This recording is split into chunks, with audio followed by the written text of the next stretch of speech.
Hi guys, my name is Max. I'm an English teacher and an American accent trainer. I've been teaching for over 10 years. I do teach the American accent and English as general. Hey guys, my name is Alex. My real name is Akil Bik, and I'm also English teacher. In this video, we'll talk about our project.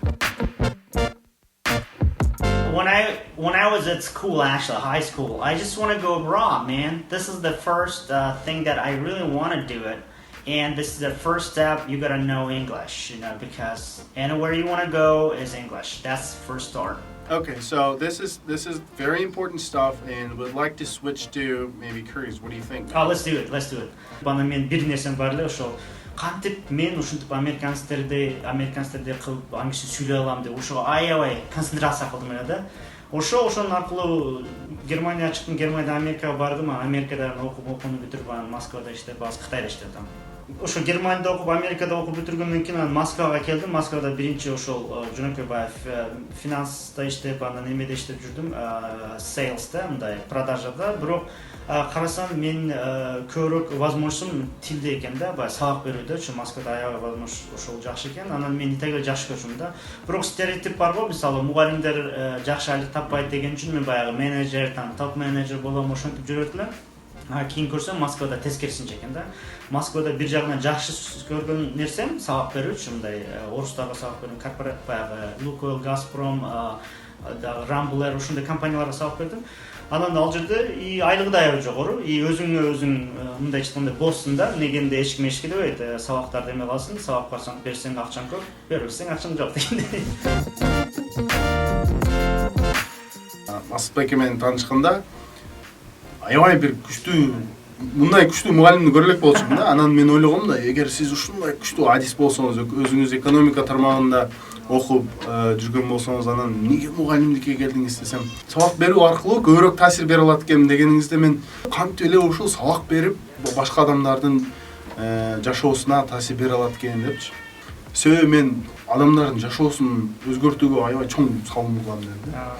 Ошо жөнүндө сиз айтып берсеңиз кичине, Москвада жүргөндө. Салым боюнча таң калдым. Москвада мен аябай көп клиенттерим бар эле. Биринчи мен баягы тил курстарында иштеп, алар мени жиберет да, мугалим катары компанияларга жиберет, ал жерде баягы корпоративный сабактар берем. Анан частный клиенттер чыгат, ошону тааныштан баягы word of mouth деп коет го, баягы кулактан кулакка угулуп, анан аябай көп окуучулар көрүп келет да. Анан таң каларлык жери, мисалы Кыргызстанда жүрсөңүз, орусча билбей калса элдер уялат го, орусча билбей калдым депчи. Москвада англисче билбей калсаңыз ушундай да. Жок дегенде биз могут гастарбайтер Кыргызстандан келген бирөөсү деп эмне кылганы менен, бирок англисче билбегенде аябай уялышат экен да. Мисалы англисче сүйлөп атам, ал мага сүйлөбөй калса аябай уялып кетет. Биз орусча билбей калган сыяктуучу. Анан ошондо мындай нерсе болду. Мен көбүнчө элдерге баягыда өзүм кызыгам англискегечи, аябай кызыгып, анан өзүм системалар чыгаргам да, грамматика боюнча, анан произношение боюнча.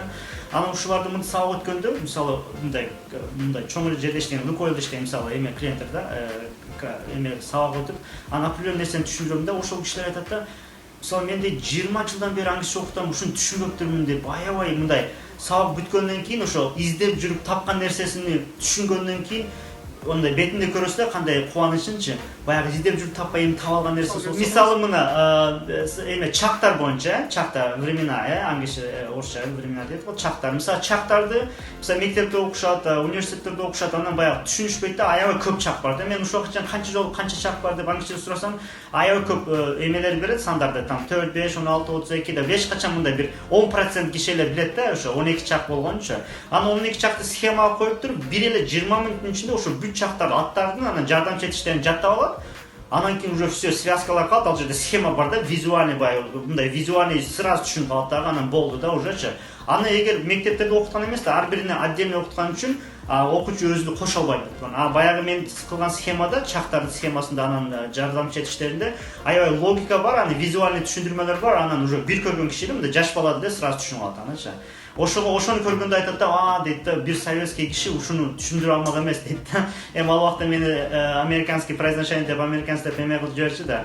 Ошого анан аябай таң калышты да. Анан произношениеге аябай таң калышты. Кантип произношение үйрөтөсүң дейт да. Мугалимдерде мындай даже орус биздин адистер бар да, орустардын коллегаларчы.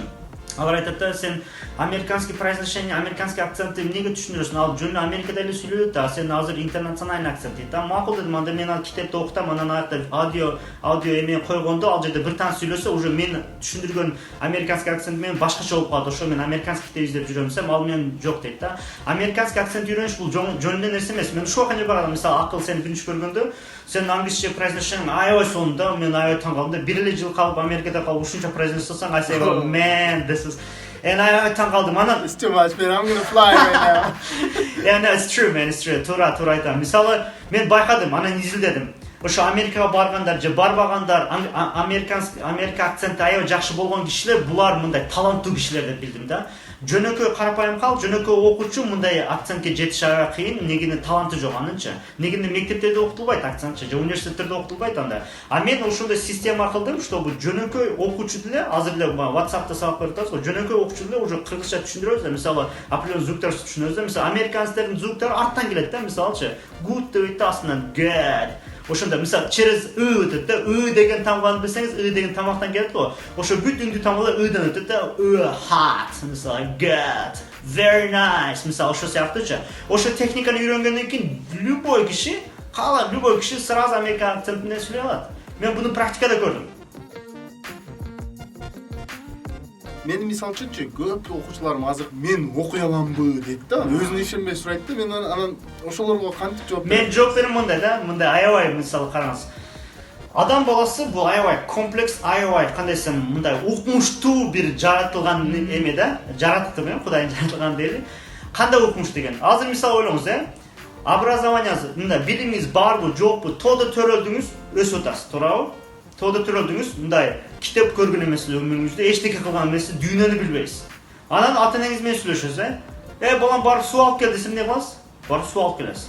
Анан атты байласа, мында тоодо чыгып атасыз. Бул деген сөз эмне? Адам коммуникацияны билет да. Адам любой бир тилди сүйлөй алат да. Түшүндүңүзбү? Ошого адам үйрөнө албайт же биле албайт деген нерсе жок. Бул жерде биз баягы окуп жүргөндө бизде бир аз субъективный деп коет го, мисалы, адамга бааны, мисалы, ушуну жаттадымбы, жаттабадымбы, сен кичинеңден баштап критика кыла баштаган үчүн мен окуй аламбы деген сөз өзү уже мындайча айтканда, ал кишини аябай кичинесин сен кыла албайсың же мындай кыласың, сен тигиндей кыласың деп какой-то критика болгондо бул мындай тил менен байланышы жок.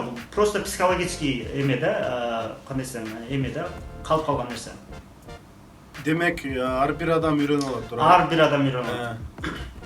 I guess it's kind of time to talk about our project and what it is and how it works and all the details. Biz өзүбүздүн ушул проектибиз жөнүндө кичине айта кетели дейбиз. Ошондо силер кантип элесиздер ушул WhatsApp аркылуу же бир кеңсиңер жок болсо, кантип үйрөтөсүңөр дейт да. Азыр акыл аябай жакшы суроо. Мен азыр мындай чыныгы ниетимди айтайын да, кандай нерсе.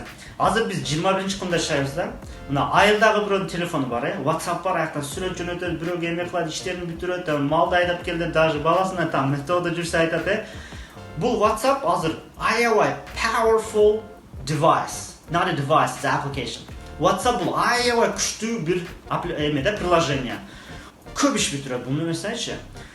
WhatsApp деген платформа бул жерде кандай WhatsApp менен сүйлөшөсүздөр, видео жибересиздер, звук жибересиздер, там текст жибересиздер, кагаз жибересиздер, каалаган нерсени жиберсеңиз болот да. Мен эме коечу, платформа бар.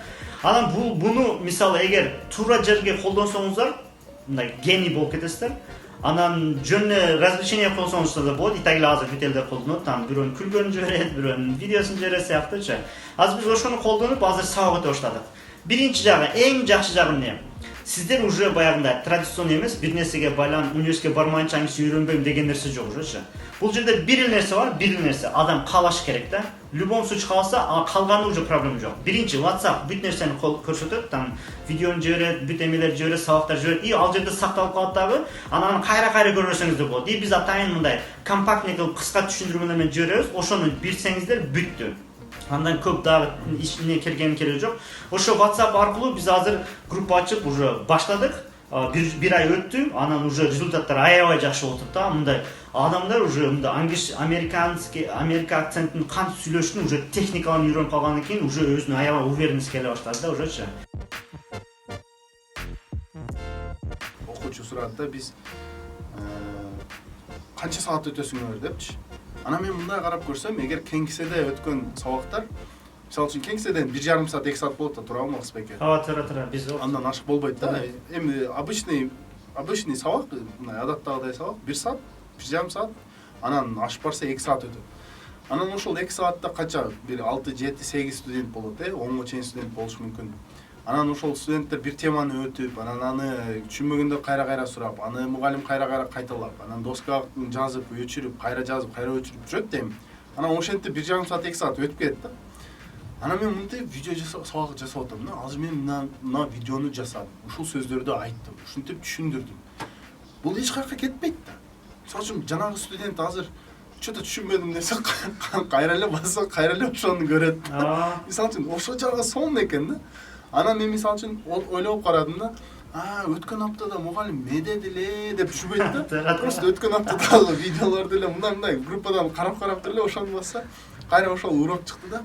Ошол жагы аябай ыңгайлуу экен да. Мен өзүмдүн тааныштарымды дагы кошутам да, ошол үйрөнгүлө депчи. Себеби all time involvement da, like whenever you want, wherever you want, like you can wake up in the morning, turn on your phone and see the class. Жакшы. Мен азыр WhatsApp'тан мурда мен Кытайда жашайм го, мен 3 жылдан бери, 3,5 жылдан бери Кытайда жашайм. Мен 1 жылдан бери Кытайда ушинтип үйрөтөм да. Мен азыр 130 окуучум бар, мисалы, аларда айлык акча төлөйт, мен жиберип коем. Азыр жаңы группа ачылды ошол сыяктуу.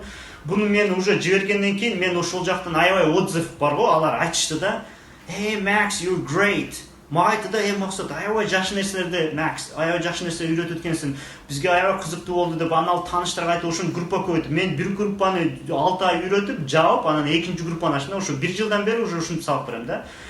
Мен бул неге оюма келди? Мен идеямды мындай көбүрөөк кишиге, мен азыр 100 кишиге барып бир жерге топтоп аларга сабак беришим аябай эме да, аябай кыйын да, алар да келбейт, организация кыйын да. WhatsApp, Кытайдагы WeChat бул уже ошол платформа ачып койду. Бул жерде бир нерсе баягындай, бир кызыгып кириш керек да, көрүш керек. Анан биз түшүндүргөндө да акыл, мисалы билесиң го, биз мындай традиционный китеп тегин алып түшүндүрүү эме кылып, биз баягындай өзүбүз кантип өссөк ошол жолдон. Ошолор кыйынчылыктар билебиз, уже алар оңой болуп калды, бизге азыр ошолордун техникасын үйрөтөбүз да. Анан ошо кыргызча айтканда токотор жөн негенде убакыт жетишпейт. Мен мисалы WeChat'тан 5 минут жиберем да, 5 минутка видео жасайм да.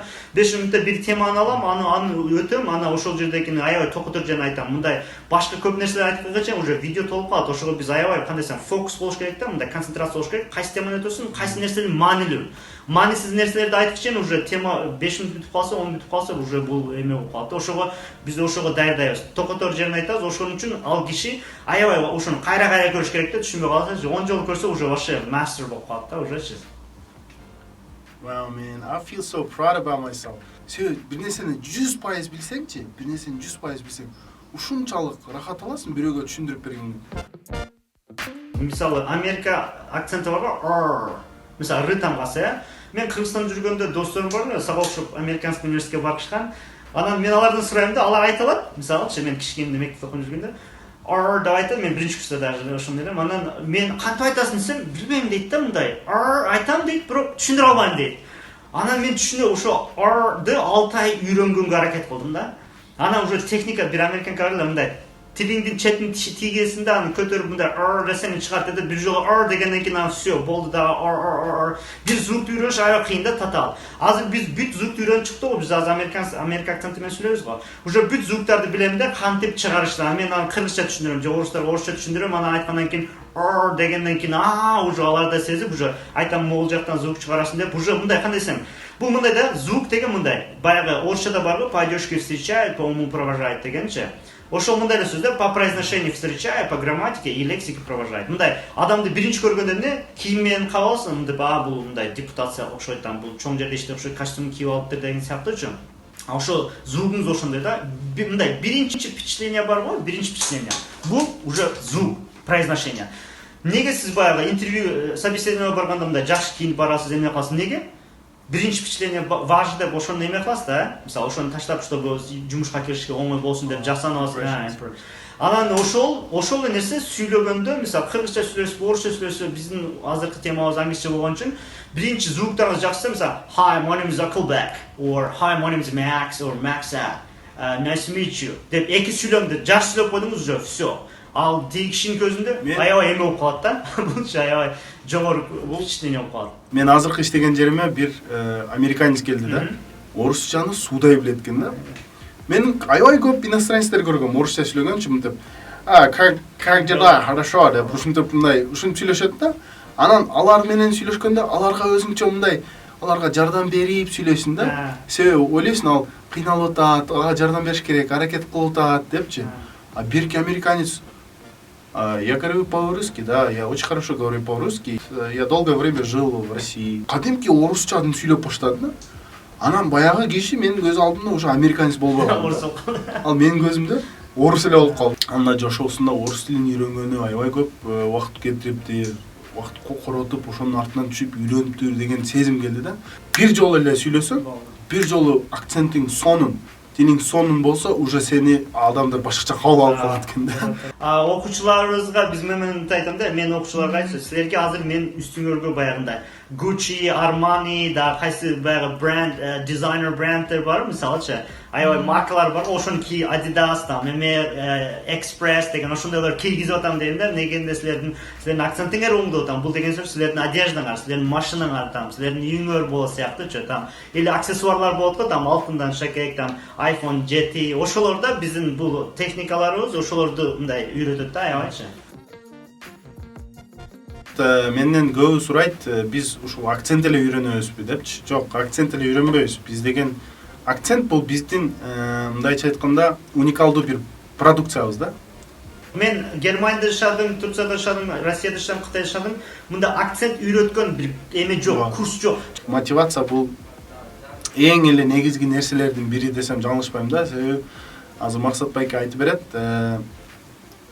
биздин эрежелердин англис тилин үйрөнүү, WhatsApp аркылуу англис тилин үйрөнүүлөрдүн эрежелердин бирөөсү бул consistency да. Анан максат коюп ошого жетиш.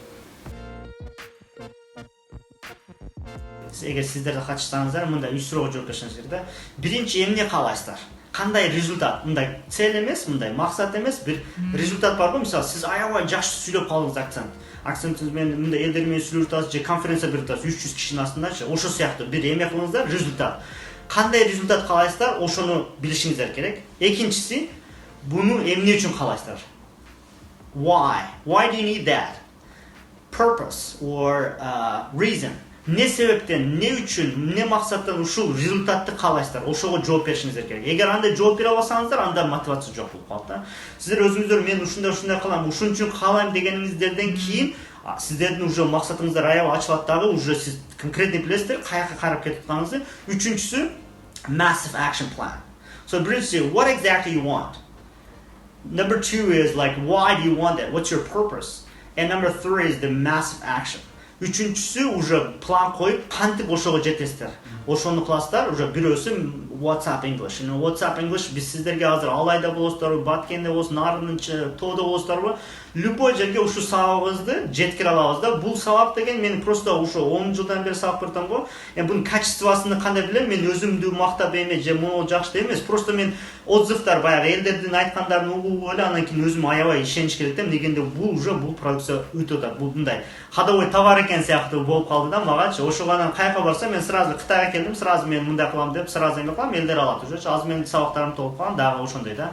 Ошон үчүн бул деген нерсе аябай керектүү нерсе. Көрөсүздөр мындай определенный үйрөнгөндөн кийин менин окуучуларым айтат да, вау, биздин неге мугалимдер мынтип үйрөтпөптүр? Мугалимдер, мен айтам, мугалимдердин жамандан кереги жок, ал эле билген нерсесин үйрөттү, билбесе аны эмне кылат сыяктуу. Зато азыр үйрөндүм, ушинтип үйрөнүп кете бердим. Мисалычы, мугалимдердин жамандан кереги.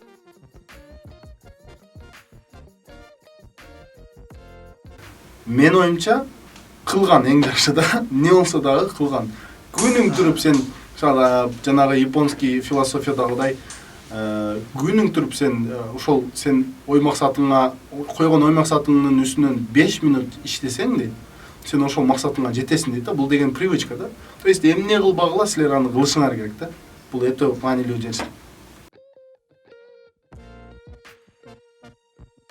Кыргызстандын бүт жерлерине айыл болобу, тоо болобу, кайсы жерге ушинтип сабак үйрөтүп Кыргызстандагы бүт каалаган жарандарды эми бирөөнү мажбурлай албайсың да, ким кааласа ошолорго жетип, ошолорду дүйнөлүк стандартта англисче үйрөтүү, Американ акцент. Ошол айылда туруп эле, алайда туруп эле үйрөнгөн билими, английский билими уже мировой стандарт. Бул Европа, Азия, Америка ошол жерге өтөт да, бул звук өтөт, бул сүйлөмдөр өтөт, бул кандай десем, сүйлөө речь өтөт, бул кругозор өтөт ужачы. Мисал катары англис тилде сүйлөгөн өлкөлөрдү мисал катары коем да. Мисалы үчүн жөн эле Индияны карасаңар, Индияда канчалаган нерселер жөн эле англис тилин билгени үчүн бар да. Алардын аябай күчтүү азыркы медицина тармагындагы адистер, IT тармагындагы адистер, мисалы үчүн Google'да эле иштеген канча адис, даже мен адашпасам акыркы жолу CEO'су неме болгон, Индус, по-моему. Индус болгон. Анан ал бул жөн эле Google'да, анан канча быдыраган IT фирмалар бар. Music is a language of what is this? Emotion, and the math is language of science, and English is a language of problem solving. Проблемалар, дүйнөдөгү проблемалар азыр англис тилинде болуп атат да. Өзүңүздүн максатыңызды түшүндүрсөңүз да англис тилинде болуп атат. Анан бирөөнүн бирдемке баягы проблемасын угуш үчүн да ал да англис тилинде болуп атат да. Ошон үчүн бул англис тили азыр мындай айтканда 21-кылымда азыр эми дагы канча жылга чейин бул эме болот, бирок азырынча актуальный тил азыр англис тили болуп атат. Ошол англис тилин үйрөнүп, бул сиздердин максатыңыздар англис тилин үйрөнүп алып бүттү эмес. Сиздер чыныгы жашооңуздагы максатыңызга жетиш үчүн бул англис тил аябай түрткү берет, жеткенге аябай жол ачат да, көп жолдорду ачат. Бул билим аябай чоң нерсе экен да. Сиздердин азыр мисалы канча билген знанияңыз эмнеге жетсе, ошол уже жетет да. Мисалы кинону канча, мисалы сиз азыр мисалы акыл көз кино түшүп, американский кино көргөндө биз канча 90-95% түшүнөбүз да, кээ бирки баягы жаргондор болсо эле там мынтырмы. Сиздер мисалы 10% түшүнөсүздөр да кино. Болду, ошо жетет, сиз 10% развлечение ала бересиздер. Ошентип улантып кете бересиздер. Канча билгениңизди колдонуп, ошо ишиңиздерди бүтүрө бересиңиздер. Мисалы бир аз жаш баланы, кички жаш баланы окутуш үчүн бир профессордун кереги жок да, түшүнүктүүбү? Определенный сиз аз бир аз билсеңиздер, переводчик болуп иштей аласыздар. Же бирөөгө какой-то бир киши менен сүйлөшүп американский ишиңиздерди бүтүрө бересиздер. Ошентип кете бериш керек да жашоодо. Мен деле азыр кыргыз тилин өнүктүргөн жокмун да ужачы. Мен көп китеп окубай калдым, уже чет элде жүрүп башка иштер кылып туруп, уже тил ошондой болуп калат да, ошол сыяктуу. Аны постоянно эме кылыш керек да. Мындайча айтканда, тил баягы бир мен окуучум айтат Москвада, гүл сыяктуу дейт да, баягы суу куюп туруш керек. Англис тилиндечи, мисалы, ал гүл сыяктуу турат, мындай дайыма суу куюп туруп алсак, ал өспөй калышы мүмкүн деген сыяктуучу.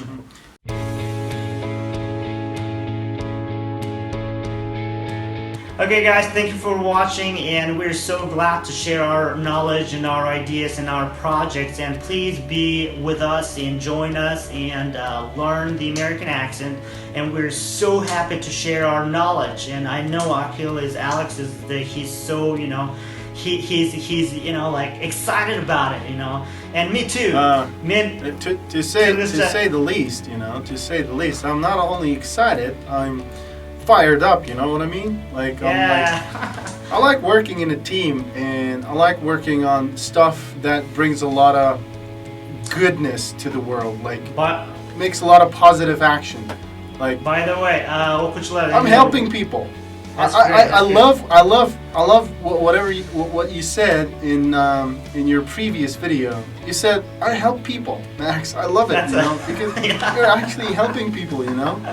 Yeah. Мен бир нерсе айтып кетейин, мына көргөндөр эгер видеого монтажга түшүп калса, мен Акыл менен таанышканыма аябай кубанычмын да. Акыл менин мындай кандай десем, бир иним, жакын иним, серьезно, анан аябай таланттуу бала. Анан мен уже все баягы спокойныймын да, көп нерселерденчи. Анан бунун талантын мынтип чыгарып колдонушубуз керек деген сыяктуучу. Бизде бир аябай сонун менеджерибиз бар, Чыңгыз Байке деген. Ал бул видеодо көрүнбөйт, бирок эгер кааласаңар анан сүрөтүн кошуп коебуз. Азыр командада 3 кишибиз барбыз, бир менеджер, анан 2 мугалим, 2 акцент тренер да, акцент коуч. Мен да Максут Байкени кичине мактап кетейин. Максут Байке аябай мотиватор да.